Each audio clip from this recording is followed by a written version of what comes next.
Gentleman's game here. Charisma. It's something that most of us wish we had more of. You've probably had an experience where you were able to come off as very charismatic, maybe for a whole day, maybe just for a single interaction.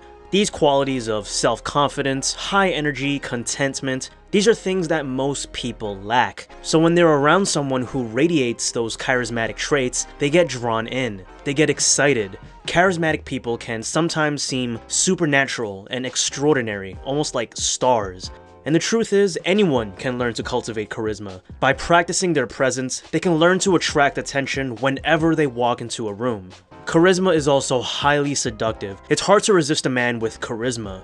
So today, I'm gonna go over 7 ways you can increase your charisma and become the 8th type of seducer in Robert Greene's novel, The Art of Seduction, the charismatic.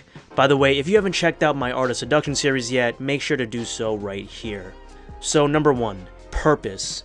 The charismatic seducer understands that if people believe he has a plan, that he knows where he's going, they'll follow him instinctively. And honestly, it doesn't even matter that much whether or not you're right. You just need to pick a cause or an ideal, something you're passionate about, then communicate a vision of how you plan on getting there.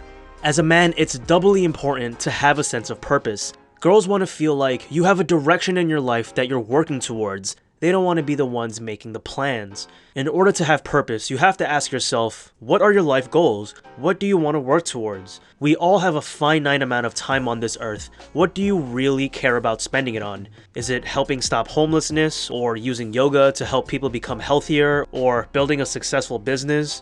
Whatever it is, you have to commit to it, and then you will have a strong sense of purpose. Having purpose and vision is even more important during times of crisis. Since most people hesitate before taking action whenever they're in trouble, if you could show single-minded purpose and self-assurance, you'll be irresistible. People will believe you simply from the force of your character. Charismatic people oftentimes thrive under pressure. A crisis lets them show their strengths and enhances their aura of charisma. JFK, for example, came to life when he had to deal with the Cuban Missile Crisis. Number 2, mystery.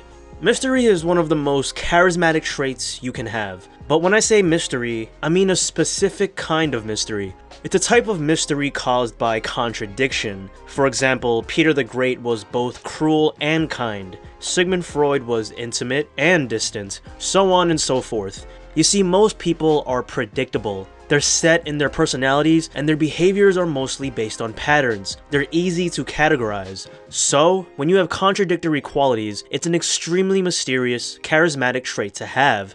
It makes you hard to fathom, hard to understand. It adds a layer of richness and complexity to your personality to the point where it'll make people want to talk about you. The way you want to do this is by revealing your contradictions slowly and subtly over time.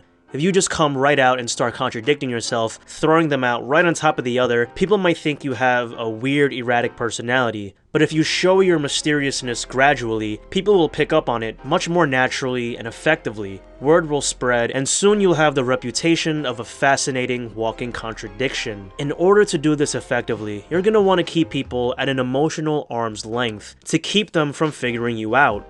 Another aspect of mystery is a hint of the uncanny. Basically, it's something that seems realistic, yet almost a bit unreal, like a waking dream. For example, I know this guy Randy who, for some weird reason, always seems to predict things accurately. I remember he predicted that Bitcoin was gonna blow up years ago, for instance, and made some money from that. I remember he predicted that I was gonna end up as a YouTuber, and lo and behold, I guess he was right. He's gotten some stuff wrong from time to time, but his seemingly uncanny ability to always have a good instinct about the future gives him a bit of mystery, and it makes him much more charismatic as a result.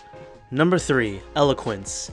A charismatic person relies on the power of words. Pretty simple to understand why, since words are the quickest way to create some sort of emotional disruption. You can use words to uplift someone, to elevate them, stir anger, without referring to anything real. Using a wide range of vocabulary definitely helps with eloquence, but the main important thing is that they have to be emotionally charged. The opposite of charisma is boring, so you want to hit people in their emotional core. To do this, it helps if you're as emotional, as caught up in the words, as the audience or the person you're talking to is. For example, during the Spanish Civil War, Dolores Gomez gave pro-communist speeches that were so emotionally powerful that it determined several key moments in the war. He did this by using certain speaking devices, catchwords, slogans, rhythmic repetitions, phrases that the audience could repeat. These are all tools that you can incorporate in your own speech to come off as more eloquent and charismatic.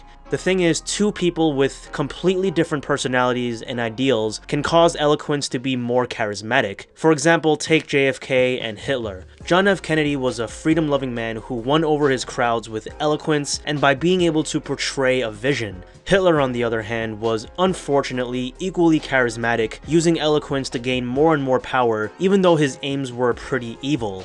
Number 4. Uninhibited. Thing is, most people are repressed, and they have little access or awareness for how they subconsciously feel. They live according to the norms of society. They don't want to rock the boat and get some sort of negative public feedback. The charismatic person knows that this is actually an opportunity for him to stand out, almost like a screen on which other people project their secret fantasy of doing whatever they want. You see, you have to show that you're more uninhibited than others. People might even get the sense that you have no fear of death, or you're completely spontaneous and do whatever you want as long as it doesn't hurt other people. Even just a hint of these qualities will instantly make you seem more powerful and charismatic. I especially noticed this to be true during times when I've gone traveling. For example, in some Eastern European countries where people are more conservative and reserved, showing uninhibitedness is twice as effective in exuding charisma. Since most people in these cultures are so used to being conscious of what their family, friends, neighbors, and other people in the community think of them, when they encounter someone who's completely uninhibited, it's like a breath of fresh air. You'll be someone that makes them feel excited, like they're temporarily rebelling against something by living vicariously through you. The cool thing is that, since you're from a different background, they'll automatically excuse most of your outlandish behaviors and will a lot of the times even find them charming, endearing, and charismatic. The key to being uninhibited is to express yourself without any restraint. Chances are you have good intentions. You probably don't want to hurt people. You probably like to make people laugh. Hone in on these universally appealing emotions and then let yourself go socially. Don't be afraid of what people think of you. An example of a charismatic person is the 1950s American actress Ada Menken. She took the world by storm through her unbridled sexual energy and her fearlessness. She would appear on the stage half naked, performing death-defying acts. Few women would dare do such things in the Victorian period. As a result, a rather mediocre actress became an international cult figure. Number 5. Vulnerability. One thing that charismatic people know how to do is to selectively display a need or want for love and affection. They're open to whoever they're talking to. In fact, they feed off the energy of their audience, who then in turn gets electrified by the charismatic. The reason showing vulnerability is so charismatic is because when you show confidence and only confidence and never any weakness, it's almost inhuman. People won't be able to relate to you, and they'll be less inspired than someone who can be confident when he wants to, but also isn't afraid to make himself vulnerable. It's humanizing, and makes you less intimidating and frightening. Since charisma involves strong positive feelings that almost resemble love, you should in turn show your love and appreciation to people by making yourself vulnerable and giving them space to give the same love back. A good example of this is Marilyn Monroe, who was able to radiate confidence and charisma in front of the camera. She wrote in her diary, "I knew I belonged to the public and to the world, not because I was talented or even beautiful, but because I had never belonged to anything or anyone else. The public was the only family, the only Prince Charming, and the only home I had ever dreamed of." In front of the camera, Monroe suddenly came to life, flirting with and exciting her unseen audience. You see, people should get the sense from you that you care about them enough to at least desire their affection in a non-needy and non-manipulative way. Remember, people, and especially girls, desire to be desired, and if you can trigger this feeling in them by being vulnerable from time to time, it'll come off as very charismatic. Number 6. Adventurousness. This one ties with being uninhibited. Charismatic individuals are unconventional. They have an essence that screams adventure and risk. It attracts others around them since most people are bored. Spontaneity is an extremely attractive and charismatic trait, since it shows you have a fun-loving spirit and go out of your way to suck people into your adventures. If you can get people to do stuff they normally wouldn't do, out of their comfort zone, and give them long-lasting memories, they'll be addicted to you. Better yet, if you can be courageous and exude that non-given-F attitude by taking risks for the good of others, you will instantly be seen as someone with leadership qualities. An example of this was Napoleon, who made sure his soldiers always saw him manning the cannons during battles, or Lenin, who walked openly on the streets despite all the death threats he received. A great way to show adventurousness is to spontaneously invite people to last-minute plans that you make. It doesn't even have to be all that special. A hike, a night out with friends. The fact that you came up with it spontaneously will make you seem adventurous and charismatic. And finally, number 7. Magnetism. If there's one single attribute that's crucial in seduction, it's the eyes. Charismatic people tend to master the language of eye contact in order to get others to like them. You see, eyes reveal excitement, tension, detachment, without a single word being spoken. Indirect communication is absolutely crucial in seduction and also in charisma.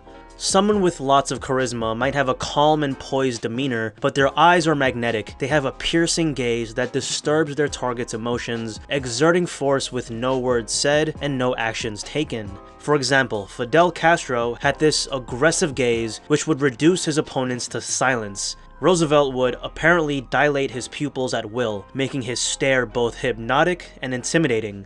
President Sukarno of Indonesia had a gaze that seemed as if it could read thoughts. The charismatic seducer has eyes that rarely shows fear or nerves. Thing is, this is something that's actually acquirable. In fact, I knew someone who wanted to improve his eye contact by spending an hour a day in front of a mirror trying to make his gaze look like some famous movie star. Not saying you have to do that, but a little bit of practice goes a long way. The key is self-control. The look doesn't necessarily have to be aggressive. It can show contentment. Remember, your eyes can either show charisma or it can give you away as a fake, so don't leave such a thing to chance. Practice the effect you want to produce.